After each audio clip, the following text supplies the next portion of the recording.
All right, so welcome back. We have being an identical twin as the essay topic.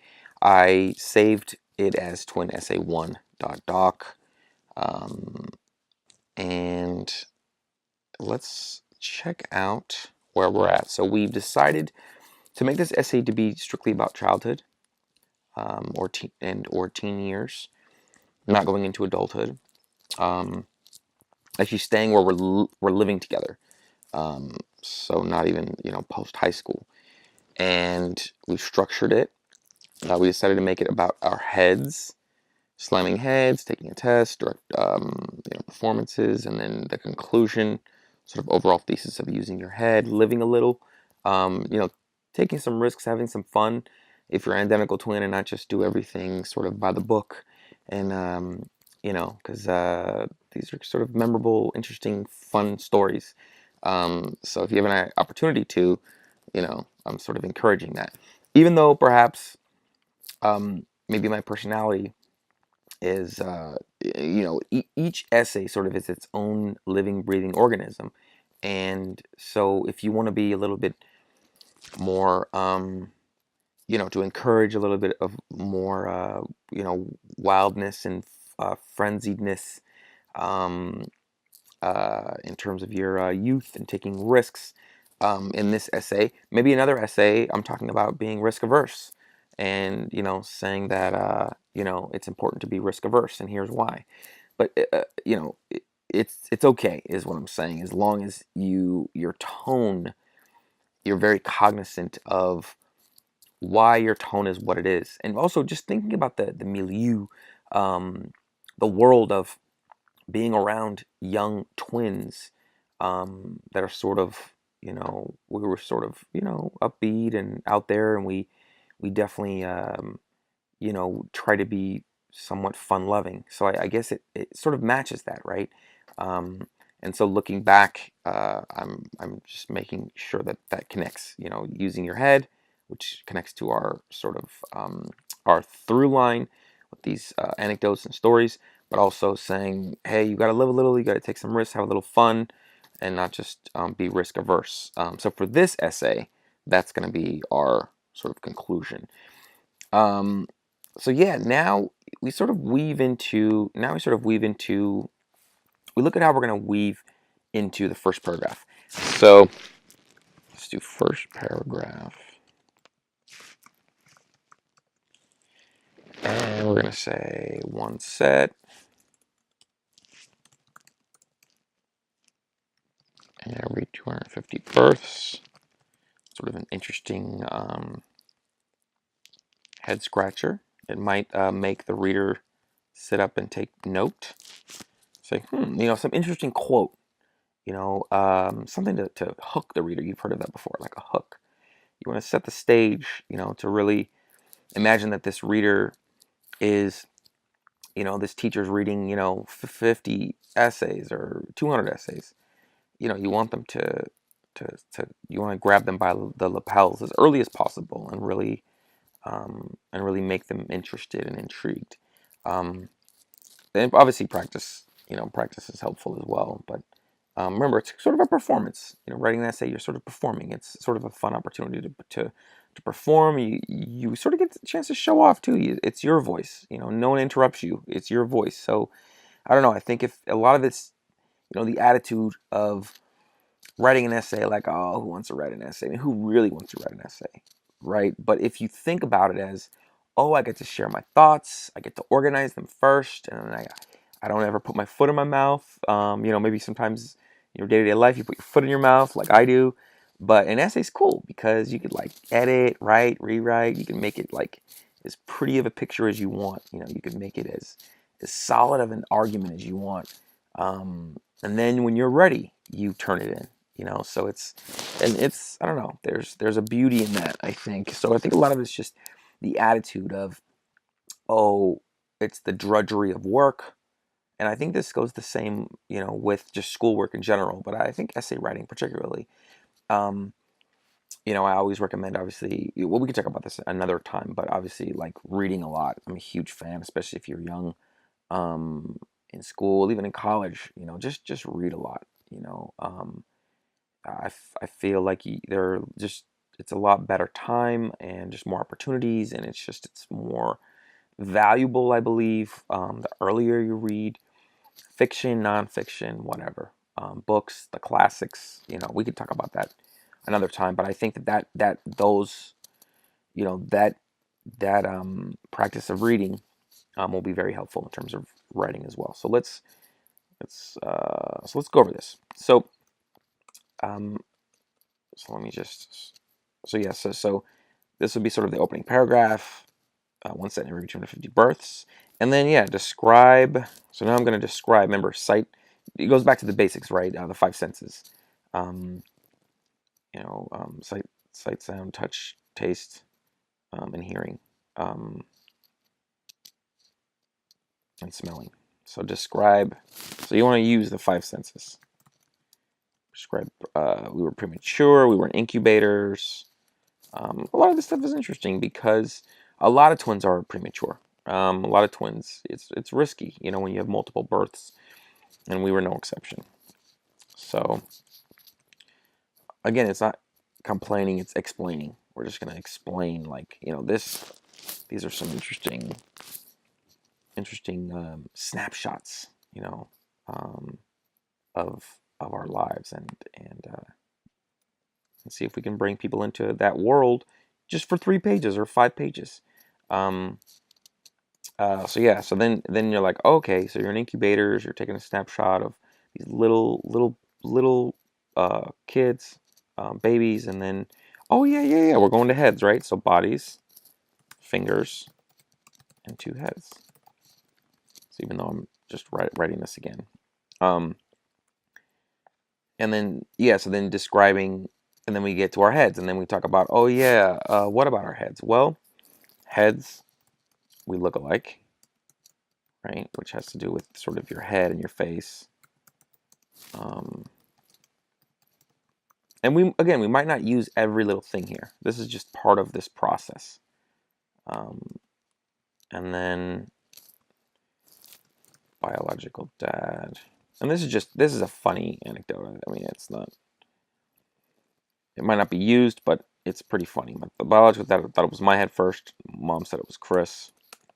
So just imagining that was sort of interesting. And then the thing that I think about that other people might or might not think about, being older and seeing a lot of these classic comedies back when I was younger. Austin Powers is one of them. He's like, you'll never be the head of a major corporation. Like, he has all these funny, like, head jokes. So we might include that, and I'm sure if I was younger, I'd have a lot more films from today. I see a lot less movies today than I used to back when I was younger. But yeah, so this could be our first paragraph, and then that's gonna be so this could be our first paragraph, and then let's go to slamming heads. So this could be our first paragraphs, right? This could be like the first 2 paragraphs. Slamming heads. Maybe there's snapshots. Maybe there's a bunch of head stories that are snapshots. But what's interesting is here, these, let me just highlight this. All of that has to do with babies. So this is all when we were like little kids. And it'd be kind of funny maybe to mention that Austin Powers quote. And then as we move into, so we're still looking at chronology. It's you want to be able to give the reader a way to follow your voice. So I'm sure you've heard this before. You tell the reader what you're going to say, you say it, and then you tell them what you said. That's a pretty simplistic but fair assessment of what a good essay does. There's more nuance, though. Obviously, you don't want to say exactly what you just did. You want to bring some creativity, and so there's ways to make your conclusion much different from your introduction, and you add your flourishes, and you want to make it interesting and intriguing. But That's sort of the structure. So, and the reason why is you don't want the reader to be lost. A lost reader is the worst is the worst event that can a reader getting lost is the worst event that can happen when they're reading your essay, and then it will have a deleterious effect on your grade for sure. So chronology, I think, is key. So you're starting out with, oh, there's one set in every 250 births. Okay, boom, we're talking about being a baby, painting that picture, that snapshot. So it's like, okay, well, let's talk about being a baby, premature, incubators. We were really small. We almost died. Like, that's interesting, right? It sort of adds to the richness of bringing people into this world of being an identical twin, or of us specifically being identical twins. And then bodies, fingers, two heads, heads. Then we connect to our sort of theme, our thread that we're going to use to weave through the essay and structure it is our heads. So we look alike, obviously our head and face, and then yes, then go into that. So babies. Now slamming heads can be our maybe our first body paragraph. We'll just put para. And then slamming heads. Is that gonna be enough to fill the whole? I don't know. It depends on how long we decide to write it. So let's keep that there. And then let's look. So taking tests, acting, lip syncs. Okay, so slamming heads. Let's do second. So second body paragraph is going to be taking tests. I remember I took a quiz as well. And then we may or may not mention it. And then third. And remember, these can be even longer. I mean, this might end up being, each of these body paragraphs might end up being 2 paragraphs. So this might have been 2, 4, 6, 7, 8 plus the conclusion. Might have 8 paragraphs. I generally, with these essays, I generally look at 1 paragraph as about half a page. 1 page is Times New Roman 12 is about 250 words. So that's just a good way to approximate, like, especially if you have an assignment where you have a prompt where it says, okay, you're writing about this book or this poem or this historical time frame. Here are your here are your sources. And then you have, it's got to be 4 to 7 pages and X, Y, and Z. We're going to go over a lot of that stuff in future videos, future series. But right now, this is going to be a personal essay. So we have a little bit more leeway because there's no real prompt. It's just write about something interesting. Because I want to show you guys how to write based on that, and then we can get into prompts, a little bit more specific, source-driven prompts, source material-driven prompts at that time. So taking quiz test, and then the last one would be performances. And then conclusion. It's going to be here again. Identical twin. Again, this is not going to be, it's not going to win some major award or anything. It's just an essay. But we want it to be presentable. We want it to be compelling and interesting. So here it is. Here's sort of our structure. And we've got our first paragraph, our intro, first paragraphs. We can figure that out a little bit. We know it's connected, right? We're being born, premature, then you go to the incubators. Our dad thought, this and that. Our dad thought that I was firstborn. Mom said it was Chris. That's the funny thing about being twins, right? There's just interesting things that happen and you didn't have any control over. And it's just hilarious. And then it connects to, oh yeah, your heads, you look alike, your heads look alike and your faces look alike because you're twins. And then it goes back to us, then we say, okay, well, maybe mention something funny about Austin Powers and all that. Yeah, and then we can jump into slamming heads and then taking quiz tests, using our heads, using our brains. performances, creative heads, etc., and then boom, conclusion. So this is another, I think, really crucial leap that you would make when writing an essay.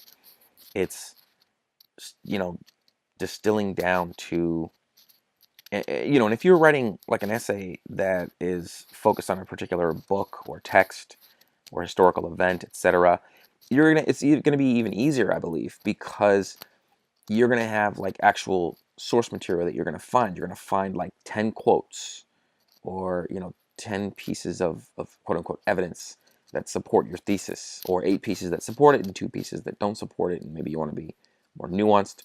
But for here, it's just basically memories. What memories, what snapshots am I going to choose? What details am I going to choose? And so I have other considerations, right? I have to consider tone and consider if I'm making all these people look bad and myself look good. That's the thing when you talk about a personal story. You have to keep all that stuff in mind. And you want your tone to be, um, you want to make a decision about tone. Some people, they want to be sort of dark and mysterious and brooding, and they want to take a big risk. This is going to be a lot more generic in terms of, I don't want to say generic, but it's just a lot more straight down the middle, a lot more standard. Your standard tone about a personal essay is going to be lighthearted, kind of jovial, jocular, maybe these funny quip, one-liner witticisms, interesting, connections and amusing stories. I mean, that's right down the middle, right? You take more risks when you're like, okay, I'm going to be really dark and macabre, um, or I'm going to use foul language, even though I'm only in 7th grade or ninth grade. I mean, these are all like, those are bigger risks, right? So this one is pretty much close to be right down the middle.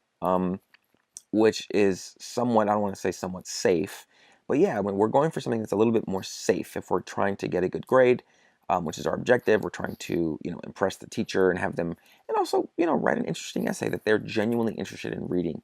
And not only for the grade, the external, um, but also just for the fact that you want to be um, a good essay writer uh, that keeps this educator's day kind of fun and interesting. I kind of look at it as my responsibility. Like if they're gonna teach, then I've got to try to perform and do a really good job on my role.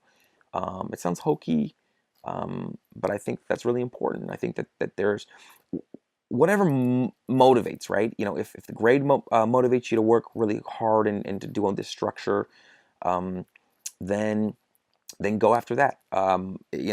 If you have like, if you feel like, well, I have a role. I mean, if there might be myriad uh, um, like motivating factors that compel you to really structure the essay well and take your time and be patient and write and then proofread and then etc. So whatever works, you definitely want to do. All of those things I think helped me to try to really swing for the fences every time I wrote an essay, or and this is sort of the process that I had.